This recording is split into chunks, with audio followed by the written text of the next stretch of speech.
আপনি তো মনে হয় রতনের আম্মা। হ্যাঁ, আমি রতনের মা। রতন কনস্ট্রাকশনের কাজে বিদেশে 14 তলা থেকে পড়ে ওর দেহ ছিন্ন ভিন্ন হয়ে গেছে। আমি বিশ্বাস করি না, আমার পোলা আমার জায়গা দেখতে পারে না। রতনের ডেড বডি পচে এমন গন্ধ হয়েছে, আসলে আমাদের আর থাকা সম্ভব হচ্ছে না। বিচ্ছির একটা গন্ধ। আমি আর এক মুহূর্তে বাড়িতে থাকতে পারবো না। আমি আমার বাপের বাড়ি যেতেছি। আপনার ছেলের লাশের গন্ধ তো আমি এই বাড়িতে থাকতেই পারতেছি না। বাবা, তুমি এতটা সত্যবান? আমার পোলা শুধুমাত্র তোমার সুখের কথা চিন্তা করে বিদেশ গেছিল, আর তার লাশের গন্ধ সহ্য করতে না পারা তুমি বাড়ি ছেড়ে চলে যাইতেছো। হ্যালো আব্বা, আমার ওই টাকার মেশিনটা পয়সা নষ্ট হয়ে গেছে, এখন দুর্গন্ধ ছড়াইতেছে। তোমার জামাই বিদেশে কয়দিন আগে মারা গেছে। গ্রামবাসী বলাবলি করতেছিল লাশের গন্ধে নাকি তোমাকে বাড়ির আশেপাশে যাইতে পারতেছেন। ওরে পরি পাতা দিয়ে গোসল করায় দিই, শেষ গোসলটা। না না না না চাচি, আমি যাইতে পারবো না। ওই পচা লাশের পাশে আমার যাওয়া সম্ভব না। আমার রতন তোর অসুখের কথা শুই না, বিদেশ থেকে তোর টাকা পাঠায় দিছে, আর তুই এইসব ভুলে গেলি। রতন ভাই যে আমার চিকিৎসার সময় যে টাকাটা দিয়েছিল ওই টাকার খোটা দিতেছো তো, আমি ওই টাকার সুদে আসলে যা আসে সব টাকা তোমার ফেরত দিয়ে দিন। আপনি আপনার মাইয়ারে নিয়ে পালায় যাইতেছেন? বলায় যাবো না তো কি করবো? আপনার পোলার পাশাপাশি কি আমার মাইয়াটারও মাইরা ফেলামো? আমার ছেলে মরে গেছে, তার মানে পয়সা গেছে। এতদিন যে টাকার মেশিনটা ছিল, এখন আর তার কোনো প্রয়োজন নেই। আব্বা, আমার বাবা তো মারা গেছে অনেক দিনই হইল। আপনার আগে শ্বশুর না, আমি আমার নিজের বাবার মতোই সম্মান শ্রদ্ধা করি। সেই কথাগুলো আপনার মনে পড়ে বিয়াই সাহেব?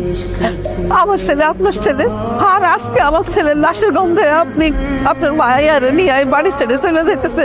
সেদিনের কথাগুলো আবেগে বইলা ফেলাইছি। আশা করি কথাটা বুঝতে পারছেন। চল দে মা, চল।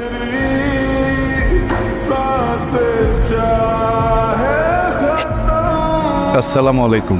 আপনি আমি আপনাকে পাশের উপজেলার একটা মসজিদের ইমাম হুজুর। আপনাকে বাড়িতে কে মারা গেছে? আমার ছেলে মারা গেছে। আপনার ছেলেটা বিদেশ থাকে? আমার সেই ছেলেটাই মারা গেছে ইমাম সাহেব। ওর লাশের গন্ধে ওর বন্ধু বান্ধব আত্মীয় স্বজন গ্রামের মানুষ সবাই চলে গেছে, এমনকি তার বউ পর্যন্ত চলে গেছে। আমি তো কোনো পচা গন্ধ পাইতেছি না, আমি পাইতেছি সুগন্ধ।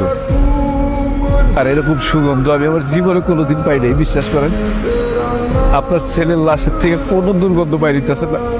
এই ইমাম সাহেব আসার পর লাশের ভেতর থেকে একটা সুগন্ধ বের হইতেছে। তো ইমাম সাহেব, আপনি কি আগে থেকে আমার ছেলেরে চিনতেন?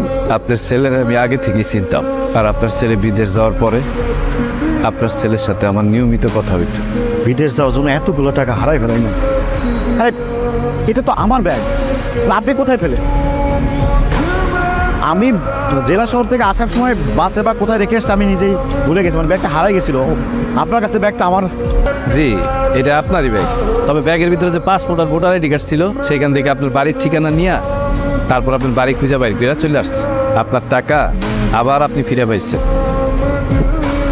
আপনার ছেলে বিদেশ যাওয়ার পরে আমার সাথে নিয়মিত যোগাযোগ রাখতো, সবসময় আমার খোঁজ খবর নিত। একদিন আমি আমার ছেলে মেরে পেট পুরায় খাওয়াইতে পারতাম না। আপনার ছেলে কি করতো জানেন? প্রত্যেক মাসে মাসে আমার টাকা পাঠাইত। আমি নিতে চাইতাম না, কিন্তু আমার কইতো এটা আমার ভাতিজা আর ভাতিজির জন্য, আপনি না করতে পারবেন না।